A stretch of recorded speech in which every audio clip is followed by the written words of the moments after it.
मुझे अधिकृत तौर पे तो ना कोचिंग सेंटर से कोई जानकारी मिली, ना प्रशासन या पुलिस की तरफ से कोई फ़ोन आया। मैंने कहा कि मैं एक बार मुझे चेहरा दिखा दो, मैं पहचान लूँ। तो बोला सर ये पुलिस केस है, हम दिखा नहीं सकते।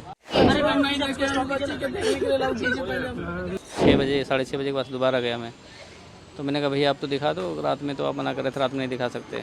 तो बोले अभी जब तक पुलिस नहीं आएगी, आईओ नहीं आएंगे, तब तक हम नहीं दिखा सकते। मेरी ये डिमांड है कम से कम कि जो कोचिंग के ओनर हैं उन पे गैर इरादतन हत्या का मुकदमा ज़रूर दर्ज हो। देश का नुकसान है, कोई किसी एक का नुकसान नहीं है। मेरी भतीजी है श्रेया यादव, जिसकी कैजुअलिटी हुई है।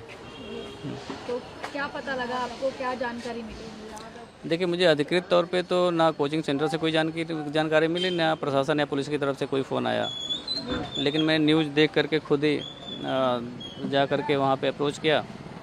तो वहाँ पहुँचने के बाद डीसीपी साहब थे मेरे ख्याल से। जब नाम पूछा उन्होंने मेरा, मैंने बच्ची का नाम बताया, तो बोले कि एक बार आप जो है आरएमएल में जाकर देख लीजिए।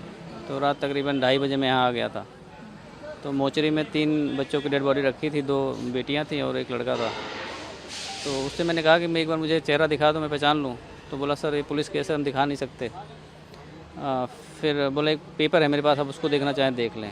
तो उनमें 3 बच्चे थे, एक श्रेया यादव भी नाम लिखा हुआ था। तो फिर मेरी इतनी हिम्मत नहीं हो रही थी मैं उसके अंदर जाकर देखूं भी, मेरी स्थिति ऐसी नहीं थी। फिर मैं बाहर आके गाड़ी में बैठ गया। फिर सुबह तकरीबन 6 बजे 6:30 बजे के पास दोबारा गया मैं। तो मैंने कहा भैया आप तो दिखा दो, रात में तो आप मना कर रहे थे, रात में नहीं दिखा सकते। तो बोले अभी जब तक पुलिस नहीं आएगी, आईओ नहीं आएंगे, तब तक हम नहीं दिखा सकते। तो मैंने कहा चलो कोई बात नहीं, इतनी बात मेरी इनसे हुई। आपको जैसे आप टीवी देख रहे थे, क्या आपको जानकारी मिली जब आपने देखा, क्या था मतलब? हाँ कितने बजे का समय था जब? मैं जब न्यूज़ देखा तो तकरीबन 11:15 का समय था। मैं खाना वाना खा के उसके बाद बैठा, तो मैंने सोचा न्यूज़ देख लूँ। तो उसमें ये आ रहा था कि राव आईएएस स्टडी सर्कल के बेसमेंट में पानी भर गया है और रेस्क्यू ऑपरेशन चल रहा है और बहुत सारे बच्चे फंसे हो सकते हैं। करीब 20-22 बच्चे बाहर निकाले गए हैं। तो उसमें फिर कैजुअलिटी की एक आ गई खबर कि एक बच्ची की कैजुअलिटी हो गई।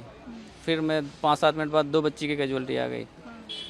तो चूँकि एडमिशन मैंने ही कराया था तो मुझे पता था कि उसी में है। फिर मैं मुझसे नहीं रहा गया, मैंने कहा कि अब मैं जाके देख के आता हूँ। फिर मैं रास्ते में जा कर के कोचिंग वाले को फ़ोन करा और बिटिया का फ़ोन मिला तो उसका फ़ोन बंद आ रहा था। तो कोचिंग वाले को फ़ोन मिला, एक बंदा आ रहा था। एक दूसरा नंबर मैंने मिला, दूसरा मिल गया डीपी सिंह कोई हैं। तो डीपी सिंह से मैंने पूछा, मैंने कहा कि क्या आपके कोचिंग में इस तरह कोई घटना हुई है? बोले हाँ हमारे कोचिंग है, रेस्क्यू ऑपरेशन चल रहा है। तो मैंने कहा मेरी बिटिया का एडमिशन हुआ है श्रेया यादव, क्या वो भी तो नहीं है इसमें? तो बोले सर अभी नाम तो नहीं बता सकता, पर 2 कैजुअलिटी हुई हैं, 3 कैजुअलिटी हुई हैं, 2 बेटी और 1 बेटे की हुई है।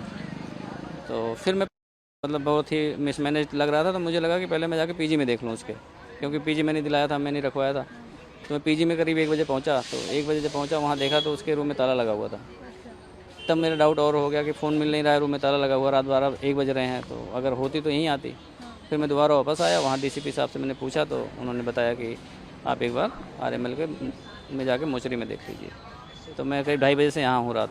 इस तरह की घटनाएं जब होती हैं, मतलब किसी वजह से किसी की जान चली जाए, बिना किसी कारण की जान चली जाए किसी की, मतलब बदइंतजामी से, और एक जान की कीमत तो वो जानता है जो माँ बाप जिस बच्चे को पैदा करते हैं, पालते पोसते हैं, बड़ा करते हैं, तो उसकी पीड़ा तो वही जानते हैं।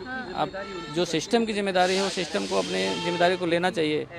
और प्राइमा फेसिया मेरी ये डिमांड है कम से कम कि जो कोचिंग के ओनर हैं उन पे गैर इरादतन हत्या का मुकदमा ज़रूर दर्ज हो, ताकि जितने और कोचिंग सेंटर्स हैं, चाहे मानक से बनने हैं नहीं बनने हैं ये तो बात का विषय है, लेकिन कम से कम वो उनकी अपनी जवाबदेही ये हो जाए कि अगर मेरे से कोई लापरवाही होती है, मेरे सेंटर में कुछ ऐसा होता है, तो पहली जवाबदेही मेरी हो जाएगी। तो इसको रोका जा सकता है और रोकना चाहिए। ये देश का नुकसान है, कोई किसी एक का नुकसान नहीं है।